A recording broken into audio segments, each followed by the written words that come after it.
kabar horor.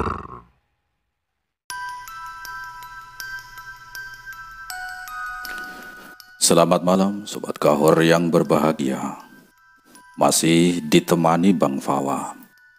Malam ini Bang Fawa akan menceritakan kisah seram seorang wanita yang 2 tahun kerasukan jin leak dari Pulau Bali.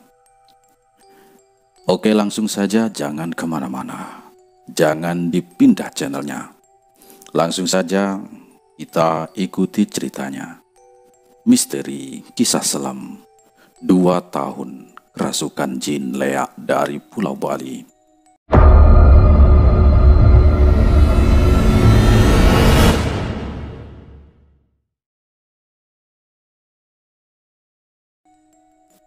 Kita sebut saja namanya Amir. Amir adalah seorang yang tinggal di desa dengan sungai yang jernih dan ladang yang hijau yang sudah menjadi bagian dari hidupnya. Sebagian besar dia habiskan umurnya di tempat ini. Amir terlahir dari keluarga sederhana yang bisa dikatakan teramat sederhana dan juga bahagia tentunya. Tempat tinggalnya sekarang di daerah bekas ibu kota kerajaan Majapahit. Amir berumur 30 tahunan. Dia sekarang sudah berkeluarga dan mempunyai 2 orang putra yang sedang beranjak menuju dewasa. Amir sendiri saat ini hidup dengan sangat sederhana dan apa adanya. Pekerjaannya sehari-hari adalah mencari ikan di sungai. Sesekali bertani di sawah peninggalan orang tuanya. Istrinya juga cantik dan setia. Tiap hari membantu si Amir pergi ke pasar di waktu masih petang hari untuk menjajakan hasil dan jerih payahnya seharian bekerja di sungai dan ladang. Pekerjaan Amir ini dia lakukan untuk menyambung hidup dan mencukupi kebutuhan keluarga ini sehari-hari. Amir sendiri berpendidikan formal tidak tinggi-tinggi, maka untuk cari kerja yang bagus juga sangat susah. Akan tetapi kehidupan di desa mendukungnya karena bisa hidup seadanya ditambah suasana kekeluargaan yang kental, nyaman dan tenang. Kondisi desa seperti itu jauh dari ambisi serakahnya dan kebisingan kota. Suasana saat itu membuat keluarga Amir merasa cukup dan nyaman. Inilah kehidupannya sekarang. Amir dulu pernah belajar sedikit ilmu agama, dan dia mempunyai beberapa guru yang berada di Jawa Tengah dan Jawa Barat. Akan tetapi sekarang sudah meninggal semua. Mungkin ilmu yang sedikit ini akan menjadi bekal ke depan untuk merubah kehidupannya kelak. Kata bapak dan ibunya Amir, si Amir ini terlahir sebagai anak yang istimewa. Tapi dia tidak pernah menghiraukan semboyan dan julukan itu. Amir hanya merasa semua pendapat itu hanya pendapat bapaknya dan ibunya saja. Toh juga Amir merasa biasa-biasa saja, tidak ada yang istimewa darinya. Akhirnya benar semboyan atau kata-kata orang tua Amir yang pernah mereka ucapkan kala itu. Dikala menjelang umur 17 tahun, panca indera si Amir ini banyak yang aneh. Sebelum khitan mulai nampak sedikit, tapi terasa masih samar-samar. Sesudah khitan dan di saat tepat usia 17 tahun, Amir sudah bisa melihat, mendengar dengan jelas hal yang aneh-aneh, yaitu makhluk astral dari dunia lain. Kemampuan ini makin terasa ketika Amir bertemu dengan guru yang membimbingnya selama ini sampai beliau wafat. Tapi untuk saat ini, Amir hanya fokus di kehidupan nyata saja. Dunia perdemitan atau dunia gaib semacam itu sudah lama dia tinggalkan. Dulu pernah bergelut dengan dunia semacam itu, tapi hanya sebentar, tidak sampai 1 tahun, karena tuntutan ekonomi dan tuntutan keluarga. Saat itu Amir berpikir dunia semacam itu hanya untuk main-main saja, tidak bisa dipakai untuk mengais rezeki. Akhirnya Amir hanya fokus bekerja dan sampai akhirnya kerja kerasnya dan kesabarannya selama ini membuahkan hasil. Sekian lama akhirnya si Amir bisa membangun gubuk kecil di tanah peninggalan orang tuanya dulu. Tepatnya tahun 2012. Impian besar dari keluarga kecil Amir yang teramat sederhana. Rumah itu cukup untuk berteduh di kala terik matahari dan berlindung di kala hujan tiba. Pagi itu seperti biasa Amir mencari ikan di sungai jernih yang biasa Amir kunjungi dengan kawan-kawan seprofesinya. Sebut saja kawannya ini namanya Imron. Kebiasaan mereka dan orang-orang waktu cari ikan, HP dan lain-lain ditinggal di tanggul sungai. Amir dan kawan-kawan biasanya mencari ikan dari pagi sampai sore. Saat itu alat perang yang Amir gunakan adalah pancing dan jala, dan sudah dia gunakan mulai dari pagi. Mereka rasa sudah cukup hari ini dengan hasil yang lumayan banyak, sekitar 7 kiloan ikan. Setelah membersihkan diri di sungai dan peralatan perang atau peralatan pancing si Amir dan kawan-kawan, di tanggul sungai Amir beristirahat sejenak sambil rebahan. Di tanggul sungai saat masih rebahan, Amir mencoba melihat HP yang dari pagi hanya tergeletak di atas bajunya dan melihat histori panggilan. Waktu itu banyak panggilan ditelepon di HP-nya Amir. Tidak ada nomornya, tidak ada orangnya, atau tidak ada namanya. Kayak orang mau mengerjain saja. Amir membiarkan saja histori panggilan itu. Tapi setelah itu teleponnya berdering lagi dan lagi. Akhirnya, dengan penasaran juga, terangkatlah HP jadul itu di tangannya dengan perasaan yang agak jengkel. Assalamualaikum. Mas. Ini aku Tono, Mas. Wah, Mas kok sulit banget ditelepon dari tadi. Kayak orang penting aja. Tanya Tono seperti senapan M16 memberuntung sasaran tanpa henti. Amir diam sejenak dan sambil mengingat-ingat siapakah gerangan ini. Waalaikumsalam. Oh, Tono dari kota pengrajin emas itu toh. Aku dari tadi masih di sungai lagi, kerja. Siang waktunya kerja. Lah, emang kamu kagak kerja, Ton? Jawab Amir dibalik memberuntung pertanyaan si Tono. Gimana kabar kamu sekarang, Ton? Tanya si Amir dengan basa-basi dulu. Wah, iya, Mas. Benar. Baik, Mas, baik. Sehat aku sekarang. Saya mau minta tolong, Mas. Darurat ini, Mas. Penting pol pokoknya. Nadanya sudah kelihatan bingung dan panik. Ya. Ada apa sih, Ton? Tenang dulu, kayak dikejar setan kamu itu. Tenang dulu lah, kata si Amir kepada si Tono itu. Kamu kan juga bisa. Kamu kan juga pernah belajar agama, Ton. Kata si Amir melanjutkan perkataannya. Waduh, gak bisa, Mas. Aduh, ini bukan levelku. Beneran, Mas. Ini berat, Mas. Kata-kata si Tono bikin Amir penasaran. Waduh, emang tiang listrik pakai beratnya segitu ya, Ton? Goda si Amir kepada Tono untuk menghilangkan ketegangan di lokasi yang tidak Amir tahu. Amir pun merasa penasaran. Kenapa anak tiba-tiba telepon tidak jelas kayak seperti itu? Kok sampai segitunya? Padahal Tono itu dulu juga hebat dalam masalah seperti itu. Masalah tentang perdemitan. Amir sebenarnya ingin hidup tenang dan berhenti dari dunia makhluk astral. Ini malah dimintai tolong hal-hal yang seperti ini. Mau nolong sudah berhenti bergelut di dunia gituan. Tapi kalau tidak menolong juga takut dosa. Amir merasa bingung waktu itu. Oh iya, Ton, ya sudah. Tolong kamu kasih teleponnya sama orangnya itu ya, yang kesurupan. Jawab si Amir. Lah, Mas. Edan apa Mas ini? Orang kesurupan kok suruh angkat telepon, Mas. Jawab si Tono dengan setengah marah. Turuti saja kata-kata saya. Mau ditolong apa ndak kawan kamu itu? Jawab Amir setengah mentak.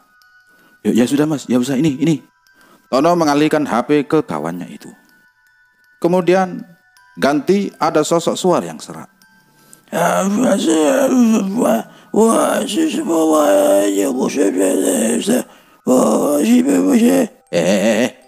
Jangan ganggu orang. Sudah pergi sana, pergi. Bentak si Tono pelan kepada orang yang kesurupan itu. Telepon terputus. Waduh, Pulsa Tono habis kelihatannya. Biarkan saja. Emang saya pikirin, kalau butuh pasti telepon lagi, gumam Amir dalam hati. Tak lama kemudian, belum sampai mau mengajak Imron untuk pergi membereskan ikan buruan yang mereka tangkap, HP si Amir sudah memanggil-manggil lagi. Dalam hati, Amir ini menggerutu. Kalau bukan kamu, Ton, sudah aku cita pala kamu. Dari tadi ganggu orang lagi cari ikan aja. Ya, halo Ton, ada apa lagi? Tanya si Amir kepada si Tono yang menelpon untuk kedua kali. Mas, orangnya pingsan mas, kata si Tono dengan semangat. Wah sudah, biarkan saja, ntar bangun sendiri, kata si Amir asal-asalan setengah jengkel. Wah Mas Amir, apaan kok kayak gitu? Apa sampean rayu toh atau marahin hantunya itu? Tanya si Tono. Aku nggak ngapa-ngapain Ton, cuma aku suruh ndak ganggu saja. Jangan ganggu orang itu, hanya seperti itu, jawab si Amir kepada Tono. Bocah ini kepo melulu, tapi tumben dia kayak gini. Seumur-umur aku nggak pernah tahu tingkahnya dia kayak gini, batin si Amir kepada Tono. Gini aja mas Umar, kapan kamu di rumah mas? Tanya Tono dengan penuh harapan. Tiap hari di rumah Tono, tapi ya sore, kan kamu tahu sendiri aku kerjanya apa. Kamu niat ngejek apa nyindir? Tanya si Amir agak sensi kepada si Tono. Maklumlah, Tono ini sekarang sudah berhasil hidupnya, dengan ekonomi yang cukup mapan dan sukses. Padahal dulu Amir dan Tono berangkat belajar agama bersama-sama. Dan mereka dari keluarga orang yang biasa saja. Mungkin bisa dikatakan keluarga yang kelewat sederhana. Wah nggak gitu mas, aku ingin mengajak orangnya biar ke rumah mas. Biar mas beresin masalahnya, pinta Tono dengan nada memohon penuh harap. Waduh Ton, aku kan pernah bilang, saya ini sudah berhenti dari yang namanya urusan gitu-gitu Ton. Aku juga sudah janji sama istri dan anakku. Masalahku juga, udah banyak, jangan ditambah melulu Ton. Kapan aku bisa hidup tenang kalau gini terus Ton? Kata-kata si Amir kepada Tono dengan alasan karena menolak dengan halus. Ayolah mas, kali ini saja mas, rayu Tono. Ayolah mas, nanti tak kasih uang banyak. Beneran nih mas, anggap saja gaji 1 bulan mas, rayu Tono yang kedua. Beneran ya, jangan bohong lagi lo. Beneran ya, jangan bohong lagi kamu. Awas kalau bohong lagi, aku sumpahin hidupmu susah seumur hidup, ancam si Amir kepada Tono. Iya mas, benar, aku nggak bohong, sumpah, jawab si Tono. Ya sudah, kalau gitu 5 hari lagi kamu datang ke rumah ya. Sorean saja ya, habis sholat asar, kata si Amir kepada Tono. Ya mas, terima kasih, assalamualaikum, kata si Tono bersamaan menutup teleponnya. Sialan si Tono, ada aja dari dulu sukanya bikin ulah. Gak mau hidup temennya tenang dan damai, kata si Amir pelan. Ada apa mas, kok kelihatannya kesel gitu? Telepon dari siapa sih? Tanya Imron yang keponya juga sudah tinggi. Biasa Ron. Si tukang usil Tono dari kota pengrajin emas. Ada aja ulahnya dari dulu. Biasanya iseng, ngajak main kagak jelas dan sukanya bikin orang susah, terang si Amir.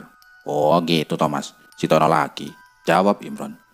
Ya udah Ron, kita pulang. Bagian ikanku sudah kan? Tanya si Amir. Oh ya beres, sudah mas, jawab si Imron. Biasanya si Amir kalau mencari ikan sama si Imron dijadiin satu wadah dulu. Kalau mau pulang baru dibagi rata dan dibungkus pakai kantong plastik besar per orang. Singkat cerita, 5 hari kemudian Tono benar-benar datang. Waktu itu Amir masih ingat di hari Rabu. Amir yang dari tadi duduk-duduk jongkok di teras sambil merawat tanaman yang ada di teras rumah, sedang asik-asiknya. Pandangannya menoleh ke depan rumah. Sore itu kendaraan mewah merek Eropa berhenti tepat di depan rumahnya. Kendaraan yang jarang ditumpangi oleh orang biasa, karena setahu Amir, hanya orang yang benar-benar mampu saja yang bisa membeli kendaraan seperti itu. Masa Tono sudah begitu tajirnya? Kan lama juga nggak bertemu dengan manusia usil itu, batin si Amir kepada Tono. Sore yang cerah memang saat itu. Hembusan anginnya pun berhembus dengan melambai-lambaikan dedaunan di depan rumahnya. Cahaya kehidupan dari matahari juga semakin meredupkan sinarnya. Masih Amir amati dari jauh Yang keluar dari mobil hitam itu ternyata ada 5 orang. Pertama Tono, teman si Amir ini. Yang kedua pria yang berpakaian biasa yang tidak Amir kenal. Ketiga dan keempat, pria juga dengan badan yang tegap dengan rambut cepak. Yang terakhir, seorang cewek bule, berbaju merah lengan panjang, memakai jeans warna gelap, kulit putih pastinya. Rambutnya yang juga berwarna kemerahan digerai sebahu. Badan agak tambun sedikit, tapi dengan tinggi 175 cm. Cukuplah untuk ukuran cewek Eropa. Wah, ngimpi apa aku semalam? Ada tamu bule dan didampingi 4 orang ini. Bawa kendaraan pula. Wah, apa ya? Batin si Amir ketika melihat tamu-tamunya itu. Amir sendiri sambil termenung lama melihat pemandangan di depan matanya saat itu. Perasaan semakin penasaran dan penasaran. Ada apa gerangan mereka ini? Masa Tono mau nikah lagi?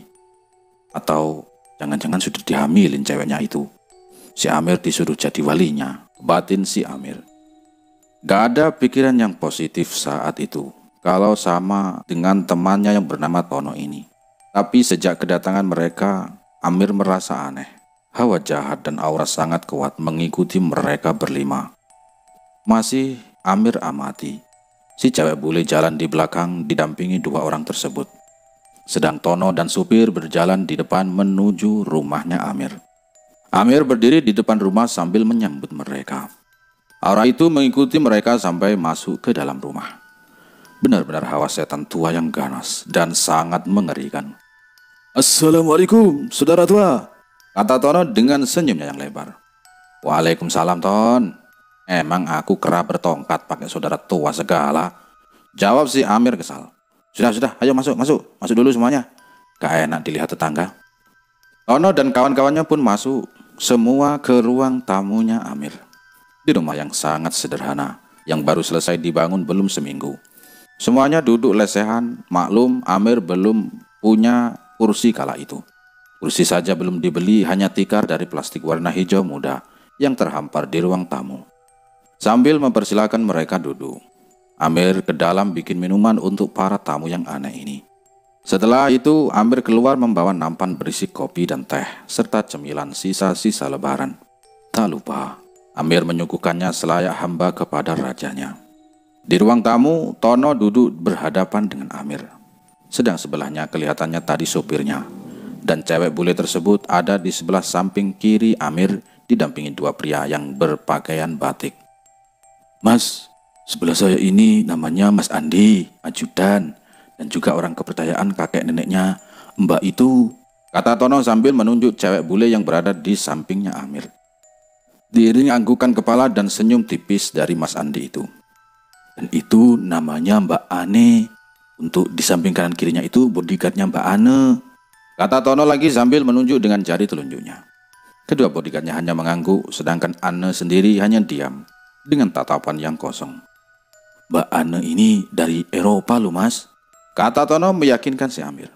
"Oh ya Ton," jawab Amir dengan dingin. Dengan cepat Amir mengambil suasana di ruang tamunya seraya memperkenalkan diri daripada mendengar si Tono yang ngomong kepedean tidak jelas.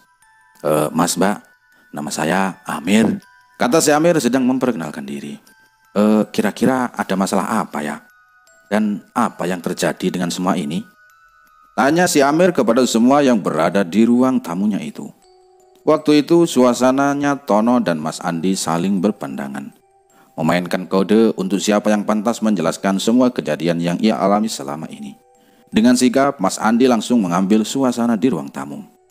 "Baik Mas Amir, maksudnya, biar saya jelaskan dulu ya, apa yang terjadi dengan kami," kata Mas Andi dengan tenang. Begini ya Mas, ini berawal dari perjalanan Mbak Ane yang berlibur di beberapa pulau wisata yang berada di Indonesia di pertengahan tahun yang lalu lah pokoknya, yang dulu. Tepatnya itu liburan di timur Pulau Jawa, ya di Pulau Bali lah. Waktu mulai liburan itu Mbak Ane secara tiba-tiba menghilang Mas, secara misterius selama 1 minggu. Nah, setelah saya tahu kejadian itu, pertama saya berusaha menanyakan kepada teman-teman pegawai dan satpam tempat menginap Mbak Ane. Dan semua jawabannya nihil, Mas. Lah, waktu itu saya bingung mencari ke sana kemari selama 1 minggu dengan berkeliling di pulau itu, meminta bantuan dari pihak berwajib dan beberapa kenalan saya. Dan akhirnya Mbak Ane ini ketemu di suatu tempat. Ya, tempat itu tak bisa saya sebutkan tempatnya ya, Mas ya. Lah, perasaan senang waktu menemukan Mbak Ane itu, Mas. Setelah saya menemukan Mbak Ane dan setelah berjibaku untuk pencarian selama 1 minggu itu, bagai mencari jarum dalam jerami rasanya, Mas, saat aku mencarinya. Tapi ya setelah menemukan Mbak Ane, yang pertama kali itu ada yang aneh dengan Mbak Ane ini, Mas. Mbak Ane yang biasa terlihat ceria dan berpakaian modis, waktu saya temukan pertama kali ini dengan kondisi tatapan kosong tanpa aut-autan. Maaf ya, dia seperti gelandangan. Ya. Terus lanjutkan, Mas, ceritanya, Mas. Tanya si Amir dengan menghela nafas penjelasan Mas Andi. Lah, akhirnya saya bawa pulang ke hotel di mana Mbak Ane menginap selama ini. Waktu saya bawa kembali ke hotel, tidak ada yang aneh, Mas. Akan tetapi waktu menjelang malam, tiba-tiba Mbak Ane... Mas Andi ini diam sambil mengingat-ingat kejadian di hotel. Tapi Mas Andi terus melanjutkan cerita dengan nada datar dan sedih.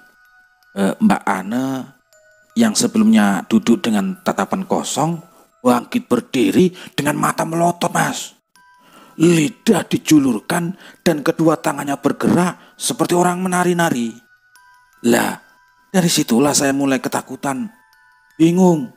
Sontak saya berdiri dan lari secepat kilat keluar kamar, Mas. Sambil berlari mencari bantuan ke pihak keamanan hotel. Saya juga bertanya dalam hati, apa yang terjadi selama Mbak Ane hilang selama 1 minggu ini?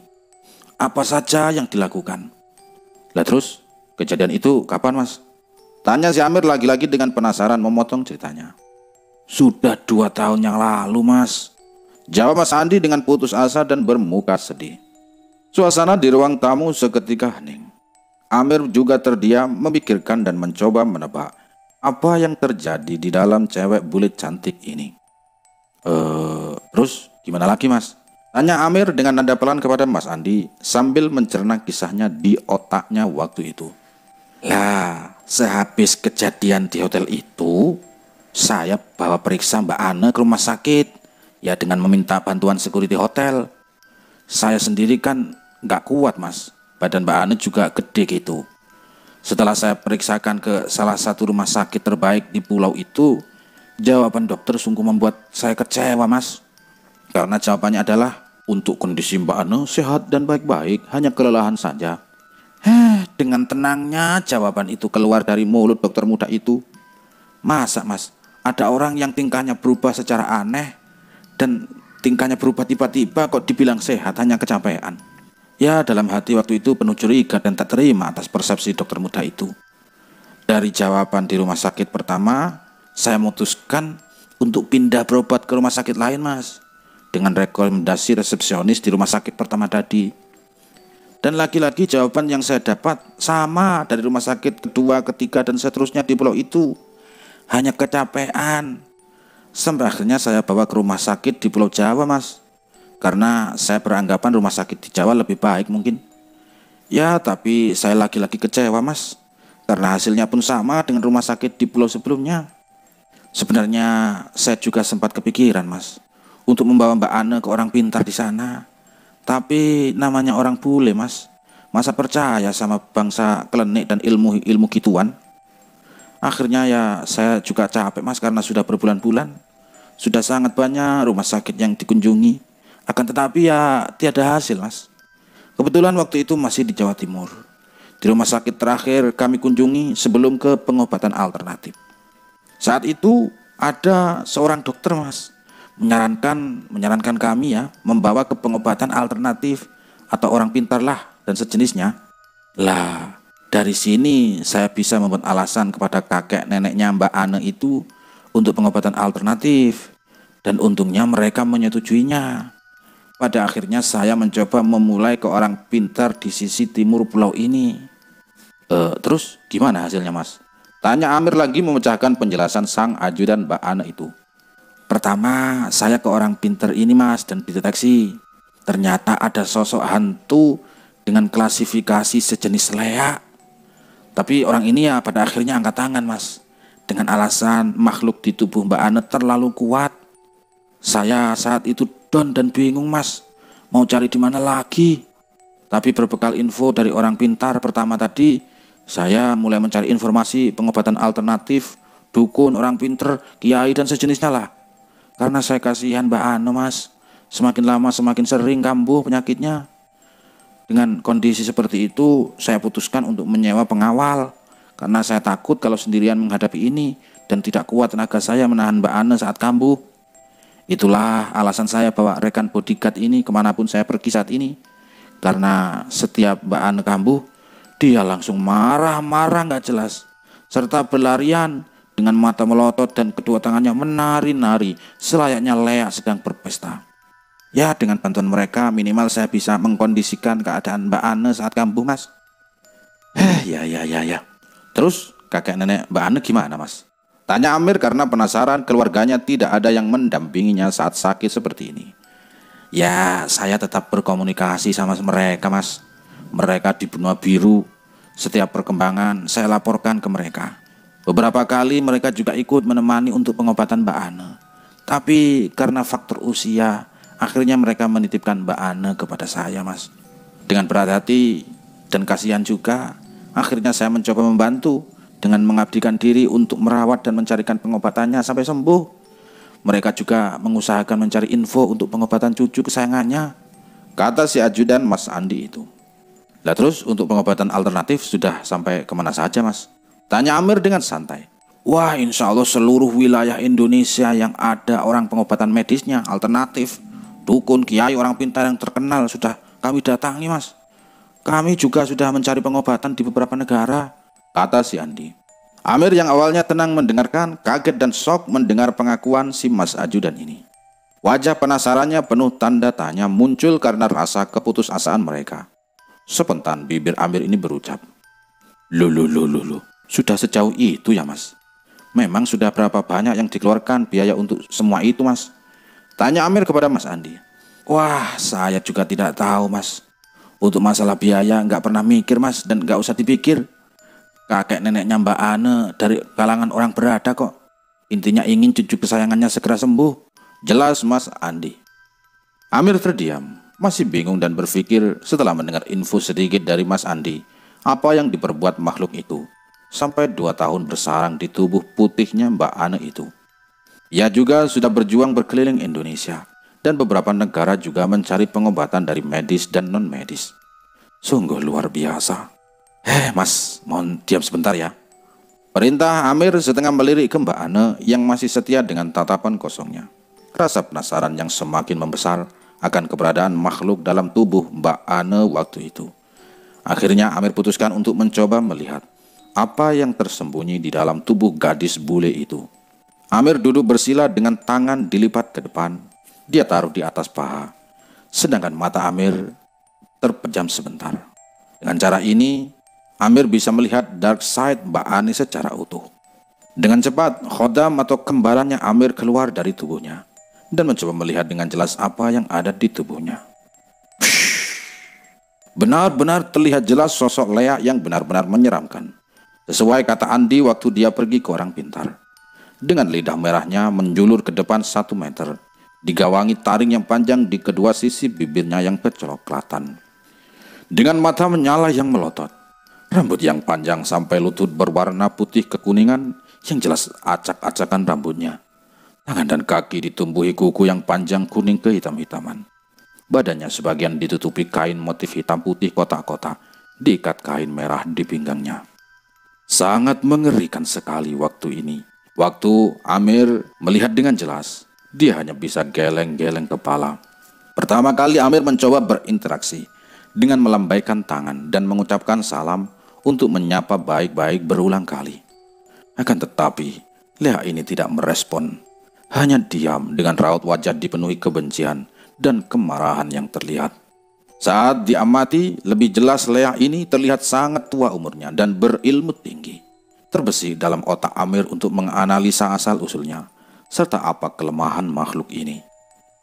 Akhirnya Amir memutuskan kembali ke raganya yang sedang terjaga.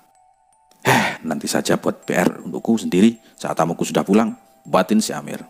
Seketika dia membuka mata, masih dengan suasana hening di ruang tamunya. Terlihat posisi mereka berlima masih dalam keadaan yang sama saat Amir tinggal tadi. Dan saat itu juga langsung Amir menyampaikan hasil pengamatan singkatnya itu. Jadi gini mas, memang benar apa yang ada di dalam tubuh Mbak Ane ini adalah leak. Leak yang sangat kuno dan kuat mas. Tapi ya sabar ya, saya akan mencoba mencari petunjuk dan jalan keluar akan masalah ini. Terang Amir kepada Mas Andi bersama yang lain di ruang tamunya itu. Kira-kira untuk proses penyembuhan bisa sampai berapa kali mas atau berapa bulan? Tanya Mas Andi kepada Amir. Ya saya usahakan saja mas. Saya juga tidak janji akan keberhasilan saya dalam pengobatan ini. Karena saya manusia biasa mas. Bukan dewa juga bukan sang pencipta. Saya hanya manusia biasa dan berusaha semampu saya. Kata Amir dengan pasrah sambil mengingat bentuk leak yang kuat tadi. Amir pun berpikir. Asem si Tono, kasih kerjaan berat amat. Mustahil kalau musuhnya kayak gini. Sambil berpikir, Amir mengambil rokok dan langsung menyulutnya dengan korek api tokai di depannya. Secara sudah banyak rumah sakit, dukun, kiai, indigo, orang pintar dan sejenisnya selama ini belum ada yang berhasil mengeksekusi leak dalam tubuh Ane selama 2 tahun ini. Saya mohon mas, bener mas. Saya sudah hampir putus asa untuk mencari pengobatan untuk Mbak Ane. Mudah-mudahan sama Mas Amir ada hasil ya, ujar Mas Andi.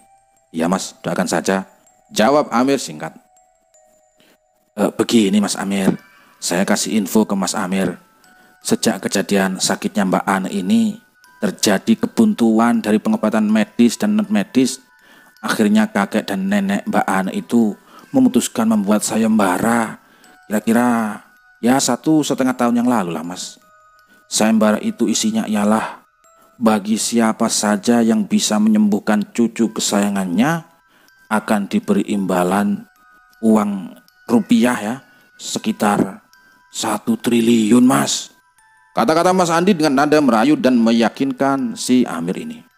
Lah, hal ini juga sudah diketahui banyak khalayak umum mas, mulai dari berbagai kalangan. Karena saya sendiri juga menyebarkan sayembara ini, jelas si Andi. 1 triliun mas, yang bener mas. Wah bohong mas, ini 1 triliun itu banyak loh di sini mas. Buat beli dawet, wah bisa membanjiri 1 kabupaten itu mas. Kata-kata si Amir dengan nada yang kaget. Waktu itu Amir benar-benar berhenti dari dunia semacam itu. Jadi informasi apapun mengenai sayembara apapun sudah nggak tahu, karena sudah benar-benar ingin menjalani hidup normal. Dan jelas kagetlah si Amir ketika si Andi ajudan ini bilang 1 triliun. Memegang uang 100.000 saja jarang-jarang, karena selalu diambil oleh bendahara negara alias istri. Rokok juga masih ngelinting, beli tembakau kiloan sama papirnya.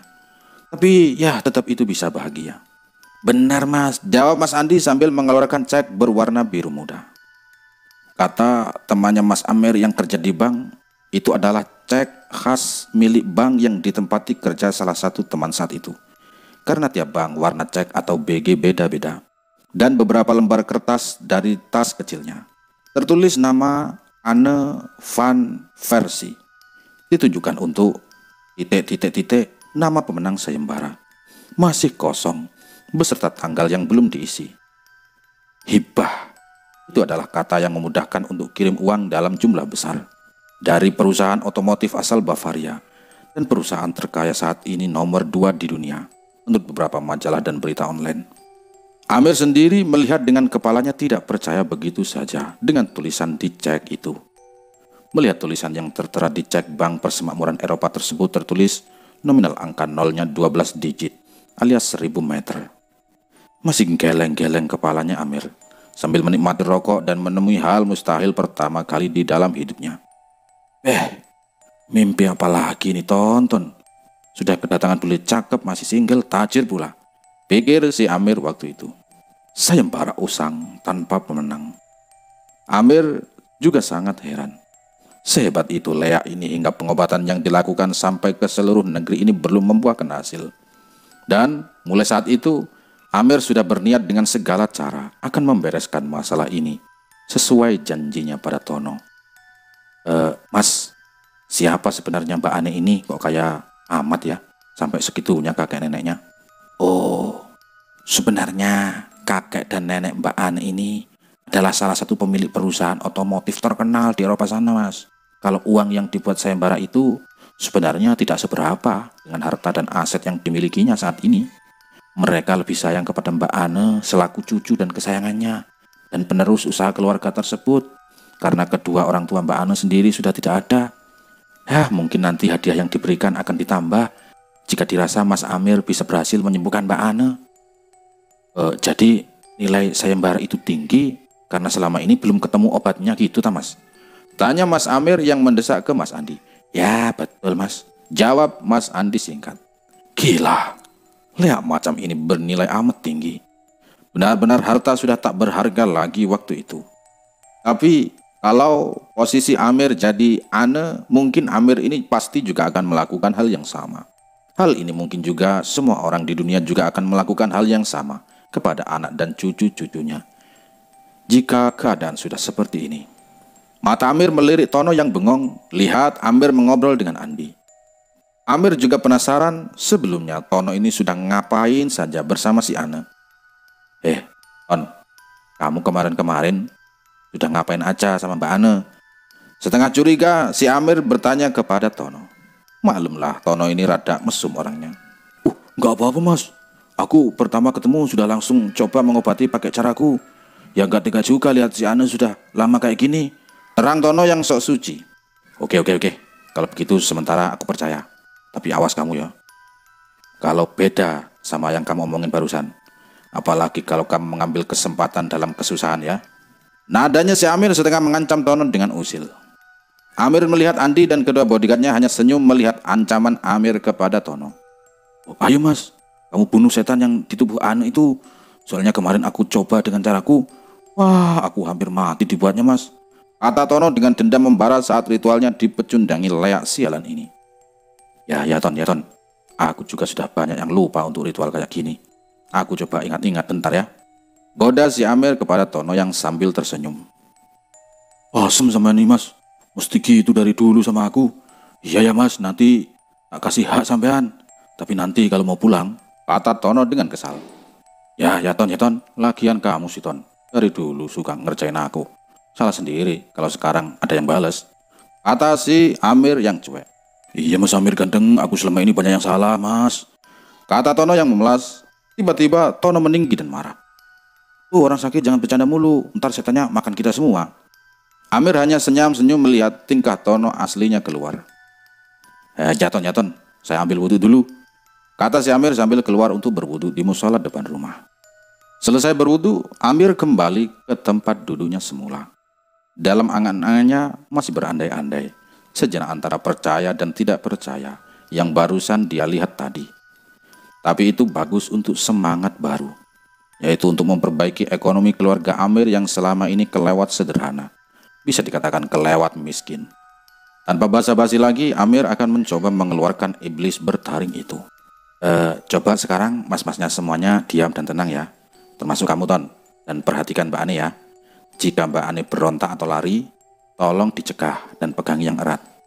Untuk mas yang di pinggir kanan kiri, tolong dipegang yang kuat Mbak Ane-nya ya. Perintah si Amir kepada semua anak buahnya. Suasana mulai hening sejak perintah Amir dia sampaikan ke mereka yang ada di dalam ruang tamunya itu. Nampak muka semua tamu itu pada tegang. Sesaat Amir mengawali ritual khususnya, membaca doa dan beberapa hizib.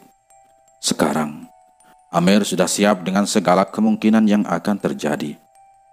Malam itu, dia rasa tenaga dari Sang Ilahi mulai merasuk ke dalam jiwa ini. Dari sini, Amir akan memberikan sedikit serangan gaib dari orang yang sedikit berilmu ini. Amir duduk bersila tetap di depan Mbak Ane. Tangan kanannya sejajar dengan ulu hatinya, berjarak 1 meteran tepat di depan baju merahnya. Di tengah kancing baju itu, terlihat dada gadis yang menonjol ukuran 34B. Sedang tangan kirinya atau tangan kiri Amir tetap di atas pangkuan paha kirinya juga. Sesaat tangan gaibnya melepaskan dari jasadnya dan mencoba menarik, menyerap sesuatu kekuatan yang besar dan panas. Lea yang selama ini bersemayam di tubuh gadis bule ini. Bersamaan dengan yang Amir lakukan ke Ane, mata Amir melihat ke depan, samping kanan dan kiri rumahnya ini. Berjajar dalam barisan yang rapi pasukan Lea tersebut. Pasukan dengan jumlah ribuan lengkap, dengan pakaian zaman kerajaan dahulu dan senjatanya. Dalam pikiran si Amir pingin lari rasanya waktu itu. Malam itu seolah Amir ini mau dibantai tanpa ampun. Amir hanyalah rakyat jelata. Sesaat itu juga kabut hitam muncul dari rumah. Dimulai dari rumah dan halaman rumahnya sendiri. Untungnya waktu itu sudah jam 10-an malam, anak dan istri Amir sudah tidur. Di depan pasukan itu ada dua yang memimpin. Satu laki-laki, satunya perempuan. Mereka berpakaian kerajaan, pula lengkap dengan senjata dan tombak kerisnya. Wajah mereka juga terlihat memendam amarah yang sama dengan Lea di tubuh si Ane. Mereka siap menyerang Amir sendirian yang mencoba mencabut pimpinan Lea di tubuh Ane. Saat itu Amir ingat kata Tono akan perkataannya.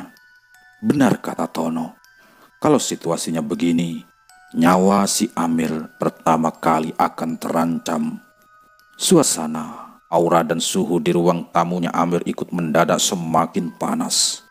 Panas itu semakin cepat meninggi, disertai kabut hitam yang menebal di ruang tamunya. Terbukti, orang-orang yang ada di ruang tamu itu orang berenam keringatnya mulai bercucuran. Padahal rumah Amir banyak jendela, lokasinya dekat dengan sawah pula. Para bodyguard Ane, ajudan Mas Andi dan Tono tampak kaget, takut dan panik akan fenomena ini. Sebelumnya angin dari sawah semilir memenuhi ruang tamu. Karena rumah Amir khas pedesaan banyak jendela yang masih bolong. Tidak pernah Amir rasakan hawa seperti ini di dalam rumahnya, pikirnya. Pada saat bersamaan, tangan gaibnya Amir yang sudah mencengkram kepala Lea itu dan sedikit menyerap energinya pelan-pelan. Mbak Ane yang sedari tadi duduk dengan tatapan kosong langsung menjulurkan lidahnya, disertai mata yang melotot tajam ke arah Amir. Kedua tangan Mbak Ane naik terangkat bersamaan, seakan Lea mau menari, serta mulutnya mengeluarkan kata-kata keras yang tidak Amir mengerti, seperti bahasa Jawa kuno. Saat Amir melihat Mbak Ane kesakitan luar biasa dan pasukan di luar rumah mulai bergerak ke arah Amir untuk menyerang, Amir pun melepas tangan gaib tadi dengan cepat. Selain Amir ini takut nanti kalau Mbak Ane terjadi apa-apa, Amir ini juga takut akan keselamatan nyawanya sendiri. Saat Amir melihat fisiknya sudah lemah karena dimainkan bertahun-tahun oleh Lea jahat itu, Amir sendiri melihat pemandangan itu dalam hati nuraninya. Tidak tega dan sangat kasihan dengan Mbak Ane. Akhirnya, Amir mengakhiri sesi yang pertama ini dengan kegagalan, sambil memikirkan cara yang lain untuk mengeluarkan Lea hitam ini. Setelah Amir menarik tangan gaibnya dari tubuh Mbak Ane, tubuh tambunya langsung tersungkur dan pingsan. Tapi tetap masih dalam pegangan dua bodyguardnya itu. Dan mendadak ribuan pasukan dan pimpinannya menghilang dengan kabut hitamnya semua. Perlahan hawa dan aura di ruang tamunya Amir pun berubah normal. Kembali seperti sedia kala. Si Amir juga agak tenang waktu itu. Baringkan dulu mas, biarkan sadar dengan sendirinya. Perintah Amir kepada dua pengawal Mbak Ane. Bagaimana mas? Tanya Andi di hadapan Amir dengan rasa penasaran dan sedikit ketakutan. Ya sabar mas, sabar. Memang berat. Saya butuh waktu dan cara untuk mengeluarkan Lea itu dari tubuh Mbak Ane. Jawab si Amir. Oh iya mas, saya berharap dapat kesembuhan dari sini mas, kata Mas Andi memelas. Sabar ya mas, semua masih butuh proses, kata si Amir. Kamu nggak melihat Ton yang di luar tadi? Tanya si Amir pelan kepada Tony. Wah ya lihat mas, itu juga pasukan yang mau bunuh Tono waktu ritual di rumahku mas. Terang Tono sambil menghapus keringat di dahinya dengan tangannya. Ya persis kejadiannya kala itu yang kualami mas. Hanya bedanya seketika melihat ribuan pasukan serta jenderalnya, aku langsung akhiri. Karena aku yakin mas, ini bukan kekuatan yang imbang dan jelas bukan tandinganku mas. Waduh nggak mampu aku. Jelas sih Tono. Ton, Mas Andi, kita berdoa saja dan pasrahkan semua kepada Sang Pencipta. Saya hanya bisa berusaha dan ikhtiar ya mas. kata si Amir dengan tenang seraya menenangkan keputusasaan, ketakutan dan kepanikan Andi dan Tono. Setelah kejadian itu, Amir merasa kecapean yang sangat luar biasa dan badannya merasa terbakar, khususnya di tangannya yang sangat panas rasanya. Seketika itu, Amir langsung mengambil air kemasan di depannya dan langsung meminum sisanya, dan langsung meminumnya. Sisanya dia basuhkan ke tangan yang super panas tadi. Tentunya air yang mau dia oleskan tadi dia bacakan doa terlebih dahulu. Selanjutnya, Amir olesi tangannya tadi dengan air itu sambil mengelus-ngelus pelan kulit tangannya yang terasa terbakar tadi. Sekilas, Amir melirik ke arah kirinya dan dia melihat Mbak Ane yang mulai sadar. "Saya ada di mana, Dit?" tanya Ane dengan wajah bingung sambil menegakkan badannya kembali untuk bersandar di dinding rumahnya Amir. Mas Andi mendekat ke Mbak Ane dan meletakkan telapak tangannya di wajah putih Ane. Kamu nggak apa-apa, Ane?" tanya Andi kepada Ane. Tidak apa-apa, aku baik-baik saja, Andi," kata Ane sambil membenahi rambutnya yang kacau. Benar, Ane. Ya sudah, kalau begitu, aku semakin khawatir nih sama kamu, kata Andi sambil berbalik menuju tempat duduknya semula. Badanku kok agak enak, Andi, kata si Ane dengan tatapan matanya ke Andi. Karena pengakuan Andi semenjak pertama kali kerasukan Lea, badannya Ane ini merasa sakit semua, panas, terasa berat semua, dan gak ada enak-enaknya sampai saat itu.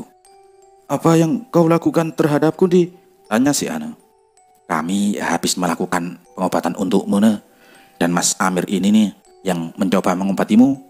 Semoga kau berjodoh dengan pengobatan Mas Amir ini, ne, kata Mas Andi dengan sedikit senang dan menunjuk dengan pandangannya ke arah si Amir.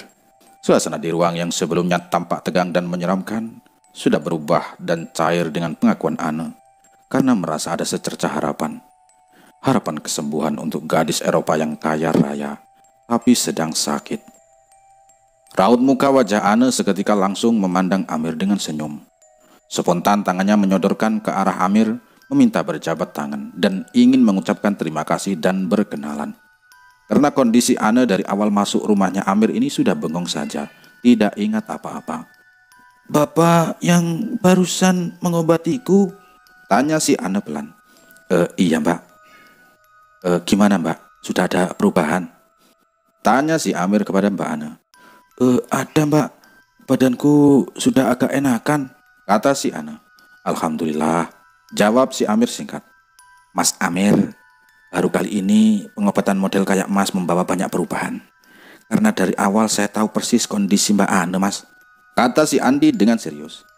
Sudah, Mas, biasa saja. Saya hanya mencoba, toh masih gagal juga, kata si Amir merendah. Loh, tidak, Mas.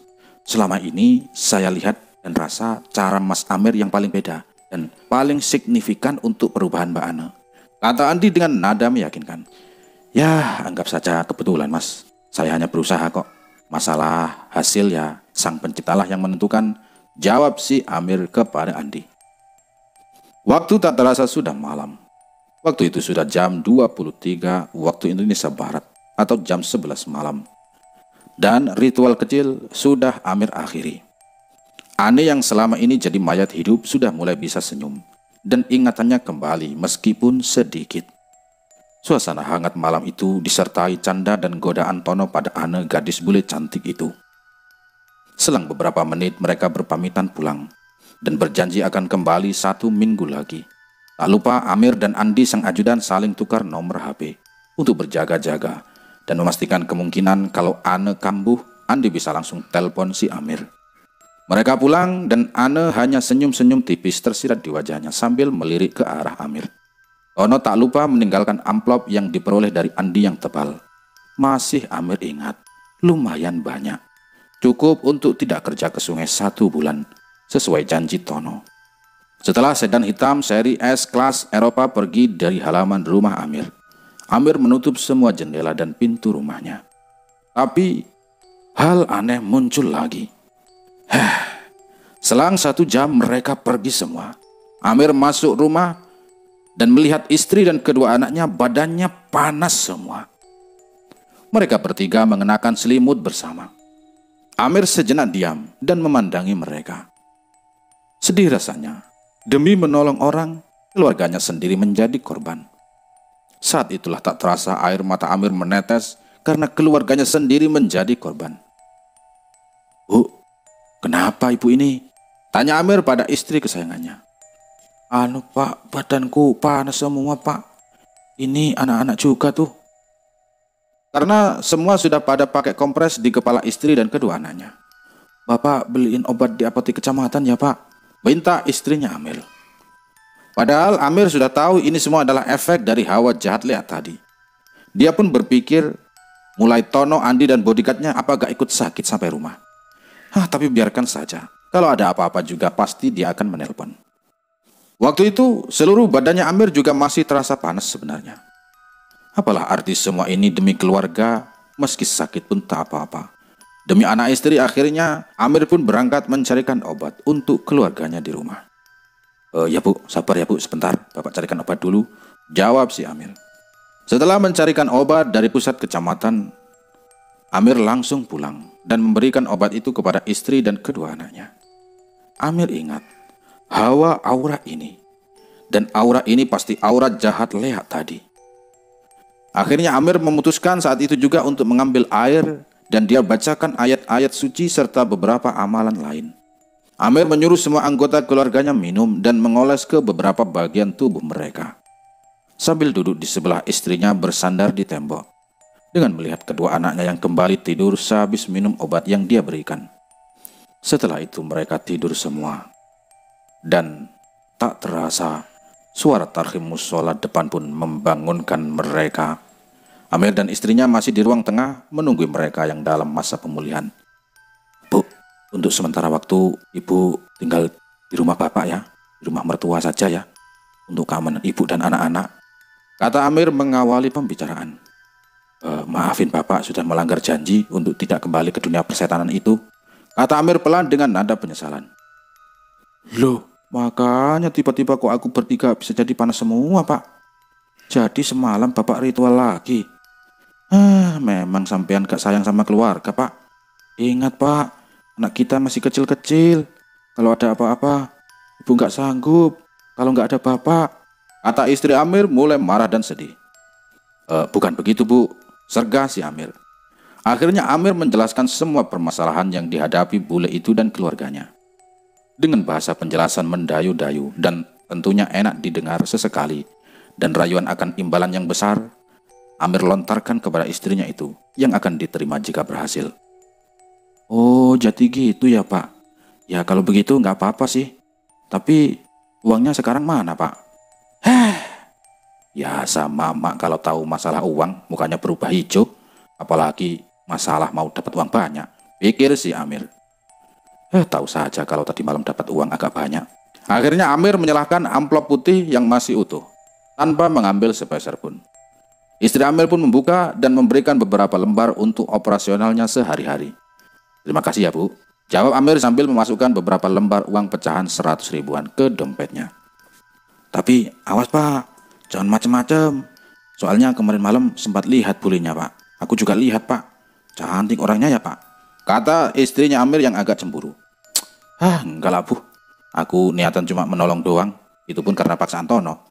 Lagian yang genit dan mesum itu kan Tono Bu, jawab si Amir. "Matanya Tono kemarin saja yang jelalatan kayak setannya Ane. Pandangan matanya terus yang gak jelas ke Ane," jawab si Amir untuk meyakinkan istrinya. "Ya sudah Pak, aku percaya. Habis subuh nanti Bapak antar ke rumah apa ya Pak?" minta istrinya Amir yang penuh pengertian. "Ya Bu, beres, pasti itu," jawab si Amir. Setelah pembicaraan singkat itu, Amir pun tertidur kembali. Waktu duduk di samping mereka yang sakit, yaitu kedua anaknya, dan suara azan subuh yang mendang telinga kanan kirinya untuk membangunkan Amir, yang dari singkatnya dia tidur di kamar tengah. Kondisinya sudah membaik, begitupun istri dan kedua anaknya Amir. Setelah menunaikan ibadah subuh, si Amir ini bersiap dan berkemas untuk mengantarkan mereka ke rumah mertua. Karena rumah yang ditempati saat ini akan dia jadikan peperangan kecil dengan dunia lain.